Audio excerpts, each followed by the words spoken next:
Sugeng siang rencang-rencang. Namaku Afif Amar. Masih inget toh? Kali ini aku main-main ke Ambarawa, salah satu kecamatan yang ada di Kabupaten Semarang. Di sini aku mau mengikuti tradisi brokohan, salah satu tradisi yang dilakukan saat ada bayi yang baru lahir. Aku juga mau masak olahan rebung yang enak banget. Oh iya, mau bikin teh juga dari godong pring alias daun bambu yang masih muda. Nah, di desa yang deket dengan Rawapening ini, aku juga mau nyobain salah satu makanan yang khas, namanya sambal tumpang koyor. Tetap di Jejana Negeri ya, karena alam memberikan banyak manfaat.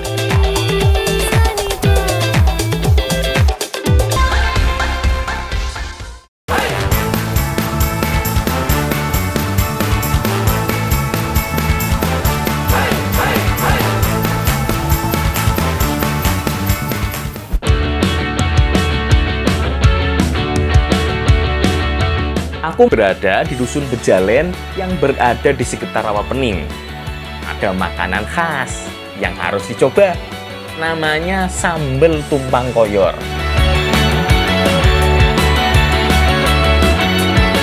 Ini Mbak, tempe ini Mbak. Ya.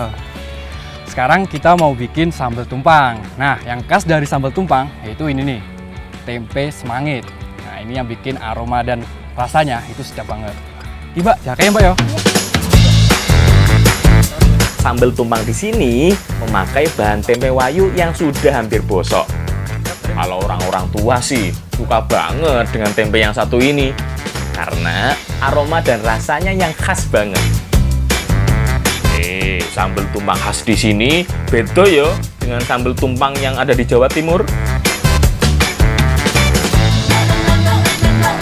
Nah, ini nih yang menjadi pembeda antara sambal tumpang di sini sama yang ada di Jawa Timur.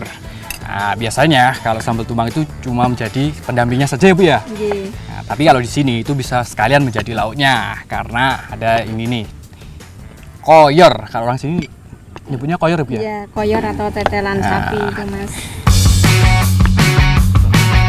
Tetelan daging sapi adalah bagian daging yang biasanya menempel pada tulang.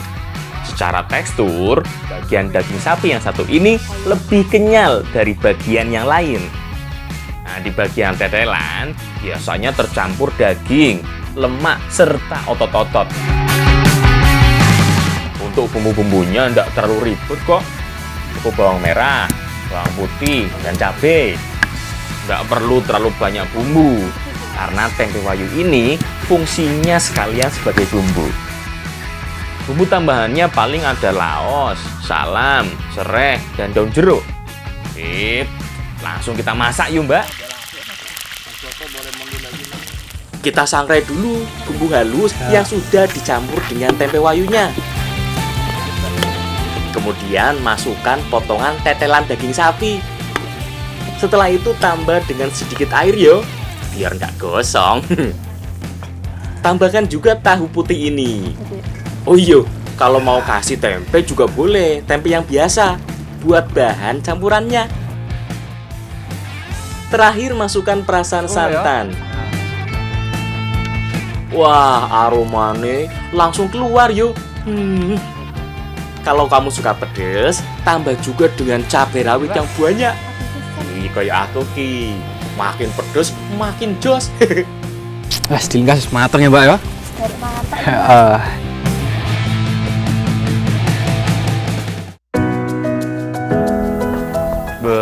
Tampilannya wae sudah GGS alias gurih-gurih sedep. Ora sabar aku pengen nyicipi.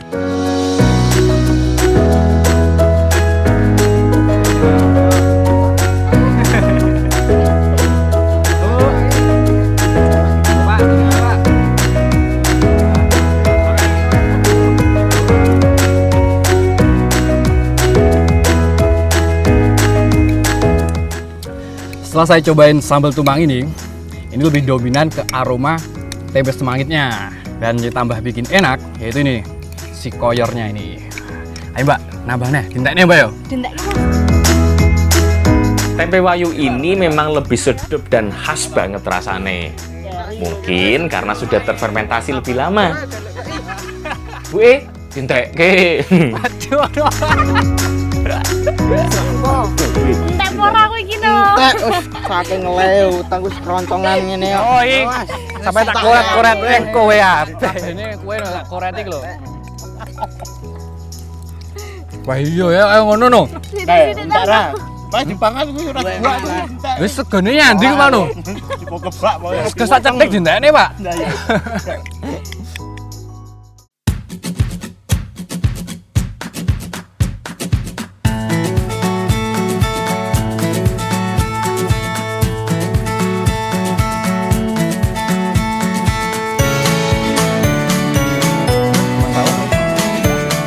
Aku sedang berkunjung di Desa Bejalen, Ambarawa, Kabupaten Semarang.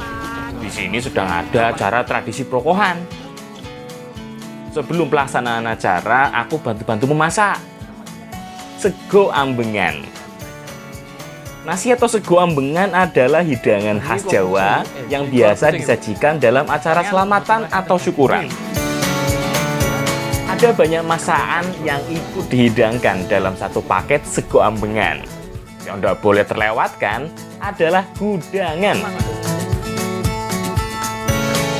Nah, sekarang udah ditemenin sama ibu di sini.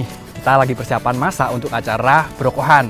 Nah, di acara brokohan sebenarnya itu banyak sekali olahan yang harus dimasak ya, Mbak ya. Nah, tapi yang harus wajib ada yaitu gudangan. Nah, gudangan di sini biasanya pakai nih daun kuti-kuti, ya, Mbak ya. Wah.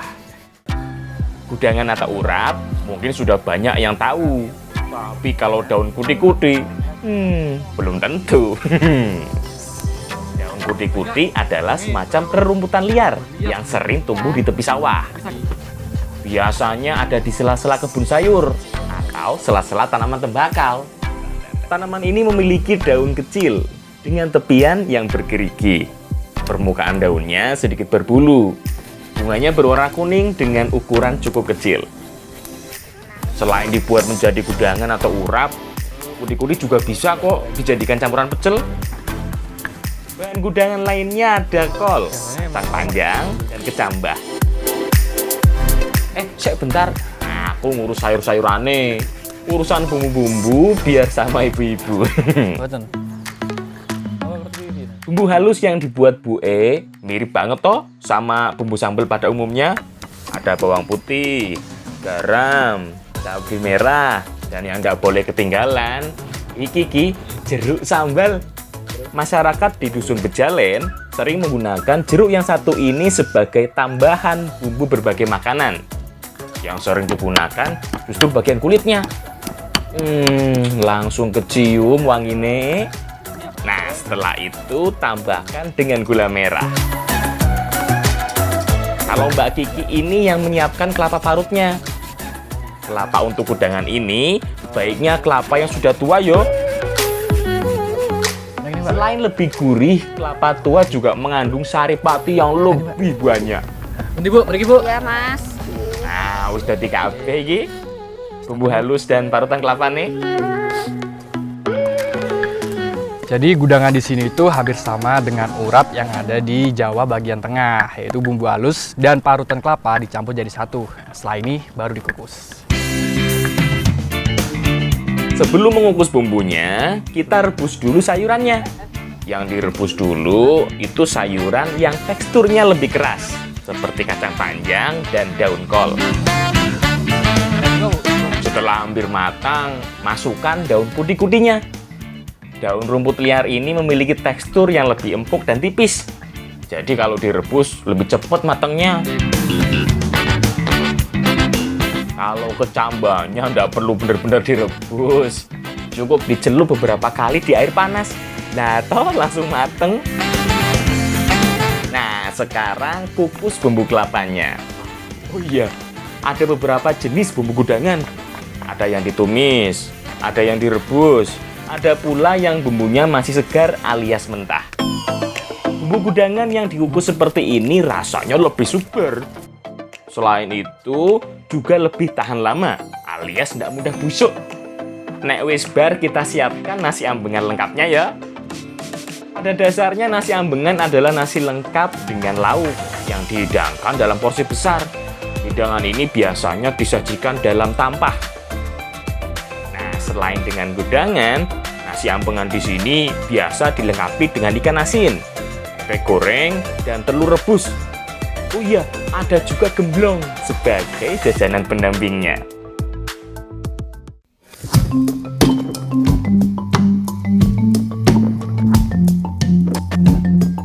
Acara brokohan yang aku ikuti ini diadakan oleh keluarga besar Mbak Ika. Mbak Ika baru saja melahirkan seorang putri. Menurut keyakinan warga, acara brokohan harus dilakukan paling lambat 1 hari setelah si anak lahir. Alhamdulillahirabbil alamin. Jadi tradisi brokohan ini dilakukan setelah lahirnya jabang bayi. Ini punya maksud yaitu nyelamatin dengan lahirnya jabang bayi ini dengan selamat dan sekaligus sebagai rasa syukur kedua orang tua karena kedatangan keluarga baru. Kata brokohan sebenarnya berasal dari bahasa Arab loh, barokah, yang berarti mengharapkan berkah. Selain sebagai rasa syukur atas kelahiran sang anak, brokohan dimaksudkan untuk memanjatkan doa keselamatan bagi si bayi. Selain itu, juga sebagai simbol harapan agar sang anak kelak memiliki perilaku dan nasib yang baik. Bagi warga biasa, brokohan dengan kelengkapan seperti ini wis cukup lengkap iki.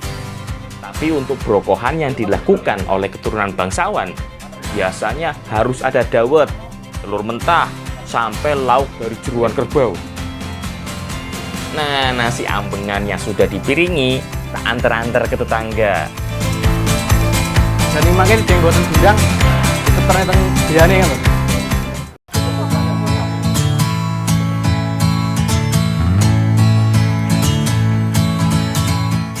Tuan, Bu, badai atur-atur.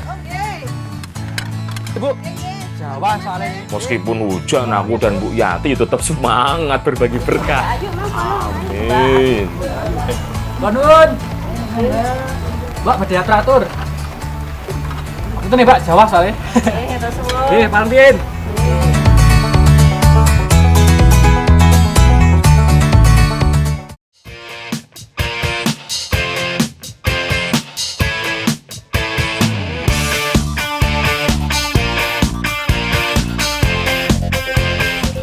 Nanti pas ngaken, Mbak. Wah, kene iki, Mbak ya. Wah, ya wis, ayo, Mbak. Duduk, Mbak ya. Sekarang kita lagi mau cari rebung untuk diolah. Nah, tapi nggak semua jenis rebung enak dimakan. Nah, yang kita cari itu yang pertumbuhannya terhambat seperti ini. Nah, ini yang enak dimakan. Duduk sampai ya. Rebung atau tunas bambu termasuk sayuran yang banyak disukai. Teksturnya renyah, rasanya manis, serta aromanya sangat khas. Ini, Mbak ya. Tapi tidak semua jenis rebung bisa dimakan ya. Rebung yang bisa dikonsumsi adalah yang berasal dari bambu petung, bambu mulung, atau bambu apus seperti ini. Panggil lho, Mbak ya. Oh iya, selain mencari rebung, aku dan Mbak Afra juga sekalian mencari daun pring yang masih muda. Buat apa ya kira-kira?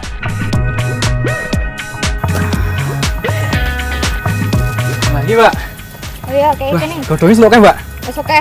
Nah, ini kita, Mbak. Iki iso dipangan langsung ini iki. Cilian kumian kerep mangan ini. Jadi sebenarnya kalau anak-anak zaman dahulu itu biasanya kalau main di pekarangan atau di kebun itu suka iseng makan daun bambu yang masih muda. Yang dimakan yang ujungnya warna putih ini. Wis akeh iki rebung dan godong pringnya. Yuk, Mbak Afra, kita olah lagi.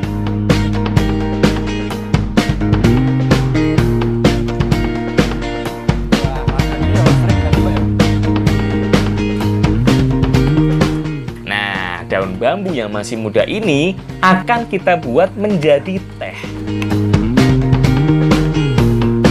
Jangan heran.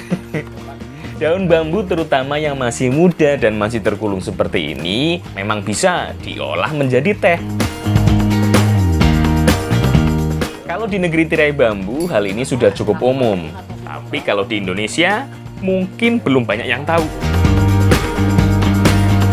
Tidak banyak orang tahu kalau daun bambu ini bisa dijadikan minuman. Kali ini kita mau bikin teh. Nah, ini kita potong-potong dulu, baru setelah itu kita sang teh.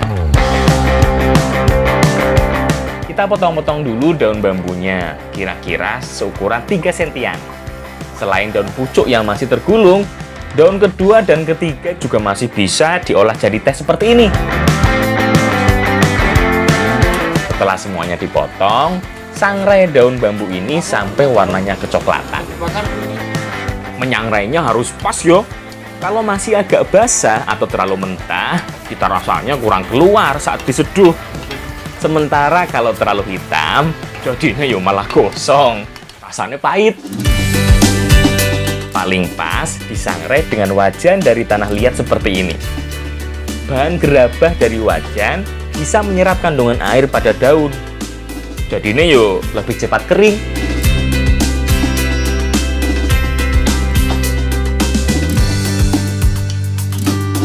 Langsung diseduh air panas yo.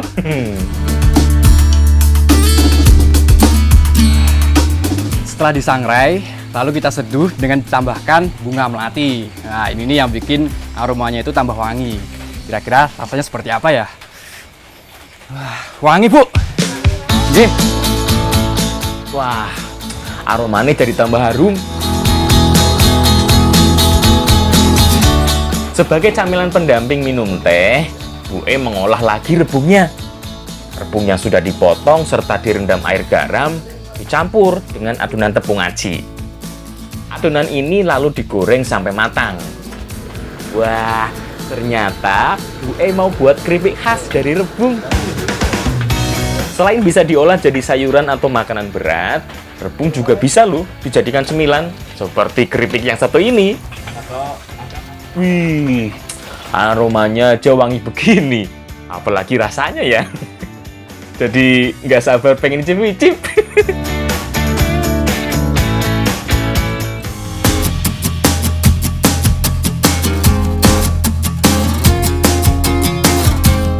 Teh dari daun bambu seperti ini sudah ada di negeri Cina sejak dulu.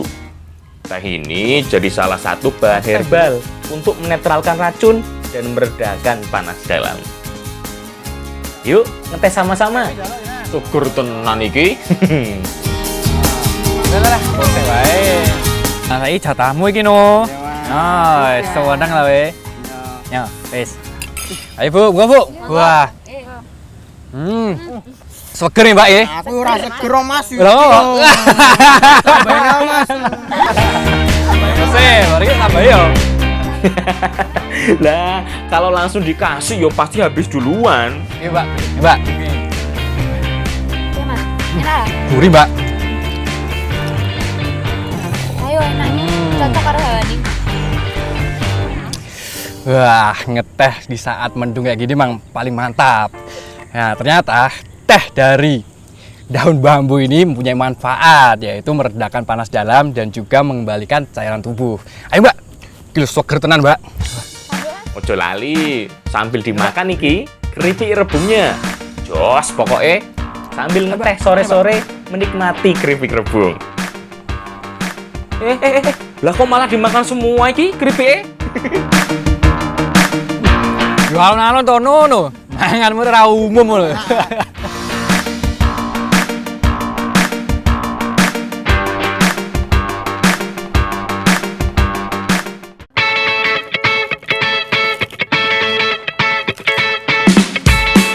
Aku masih berada di Dusun Bejalen, Ambarawa. Aku mau bantu warga buat masak rebung. Rebung atau yang sering disebut orang Jawa sebagai bung adalah tunas bambu muda yang biasa diolah menjadi makanan. Sebelum dimasak, rebungnya dikupas dulu. Saat mengupas tunas bambu kayak gini, kadang muncul rasa gatal loh akibat bulu halusnya. Wah Bu, nek gluget tau. Gateli. Kalau gatal, jangan dicuci dengan air ya. Kalau dicuci, bulu halusnya malah jadi nyebar atau menusuk ke kulit lebih dalam. Jadinya yo makin gatel. Bakal lebih baik kalau digosok-gosok ke rambut yang kering.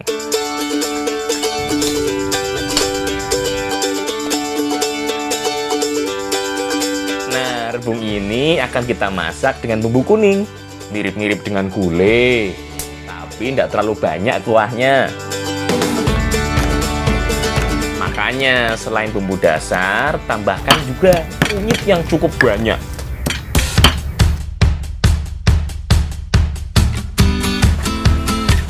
Selain rebung, ada tambahan lain yang digunakan sebagai tambahan. Ada pete biasa, ada juga pete Cina. Widih, kelihatannya seru banget iki.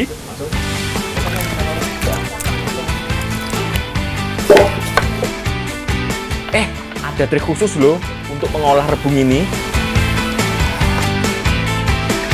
Jadi sebelum dimasak dengan bumbu, rebung ini harus direbus terlebih dahulu. Itu gunanya agar teksturnya itu lebih empuk dan nantinya setelah dicampur dengan bumbu, bumbunya itu lebih meresap. Jadi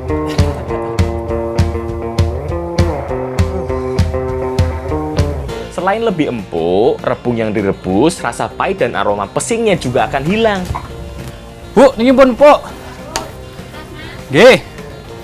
Rasa pahit dan aroma pesing juga bisa hilang dengan cara direndam dengan air garam. Nah, wis siap iki bahan-bahannya. Tinggal kita masak.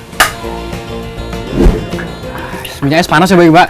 Mas kios panas banget. Ini, Mbak, bumbu nih, Mbak. Ya.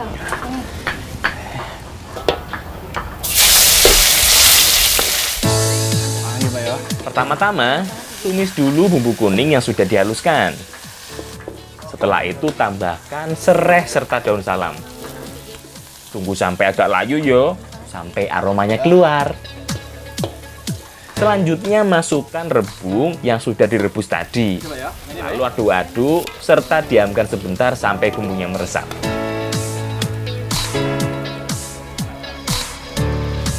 Setelah itu baru tambahkan santan. Kabehnya, Mbak. Dan terakhir, baru masukkan pete hijau, pete Cina, dan cabai keriting. Tunggu sebentar sampai agak mengental.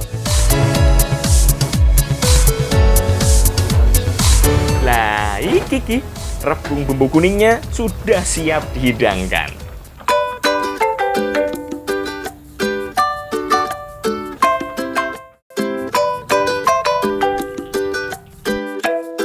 Bagi-bagi dulu yo ke Mbak Afra dan Ibu E. Nah, ayo, Mbak. Son nggih, Mas. Nah, saiki ayo dirahapi bareng-bareng. Ya Mas, lha apa Mas? Gotok lho iki. Wah, kowe urung lho. Urung Mas. Sekono sakeh swarek ning. Gotok wae ya. Dhewe Mas. Alah, lah wong gak ikut bantu-bantu, begitu makanan mateng kok yo langsung dateng iki lho. Jadi memang rebung ini paling enak diolah dengan kuah yang sangat banyak seperti ini. Nah, karena rasanya itu dia krenyes-krenyes gitu, apalagi ditambah dengan santan yang gurih ini. Wah, ayo Mbak, tintanya Mbak. Yuk, enggak Mas.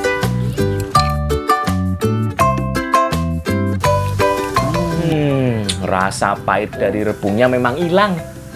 Yang tersisa tinggal enak etok. Mbak, nek kurang imbunnya Mbak ya. Tak wae Mas. Makan rebung ini sehat loh untuk pencernaan dan bisa menurunkan kadar kolesterol. Mantap.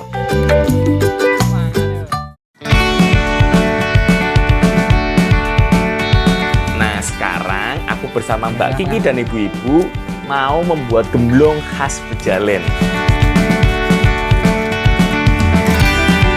Nah, sekarang kita lagi mau bikin gemblong. Nah, gemblong ini salah satu jajanan tradisional dari Jawa Tengah. Bahan baku utamanya yaitu dari singkong. Sekarang kita kupas dulu. Gemblong di sini bukan gemblong yang terbuat dari tepung beras atau tepung ketan ya. Jajanan tradisional ini lebih mirip dengan getuk. Selain sama-sama menggunakan singkong, cara pembuatannya juga mirip. Singkong yang dipilih biasanya singkong yang sudah cukup tua. Makin tua singkongnya semakin bagus karena lebih banyak kandungan zat patinya. Nah, semakin banyak zat patinya, semakin kenyal nanti tekstur gemblongnya. Kalau jenis singkongnya sih bebas. Jenis singkong apapun bisa digunakan sebagai bahan gemblong. Nah, selain singkong, Bahan tambahan lainnya adalah kelapa dan gula. Kelapa juga sama.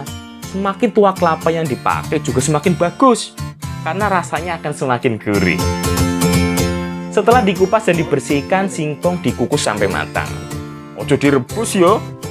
Kalau direbus, nanti singkongnya jadi lebih berair dan gemblongnya nanti jadi lembek. Nah, berikutnya adalah menumbuk singkong yang sudah matang.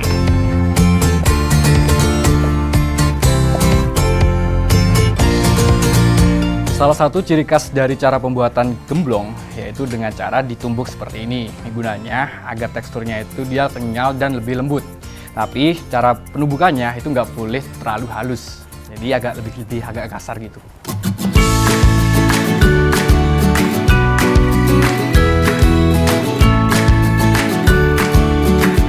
Kiki yang membedakan getuk dengan gemblong. Kalau getuk bukan ditumbuk seperti ini, tapi digiling dengan alat sederhana. Kalaupun ada yang ditumbuk, biasanya lebih lembut daripada gemblong ini. Nah, tambah gulung Ibu. Ya, Mas. Singkong yang sudah halus, selanjutnya ditambah gula. Kemudian tumbuk lagi sampai tercampur rata. Nah, untuk gulanya, biasanya menggunakan gula merah. Nanti warnanya akan jadi kecoklatan. Wah, ini warnanya coklat ya Bu. Tapi bisa juga memakai gula pasir kalau hasil akhirnya mau diberi warna macam-macam supaya warnanya jadi lebih cerah.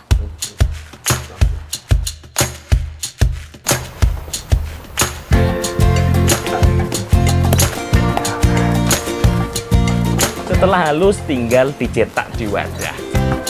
Ini Bu.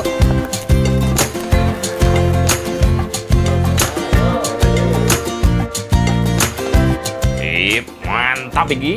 Sekarang gemblongnya sudah bisa disantap.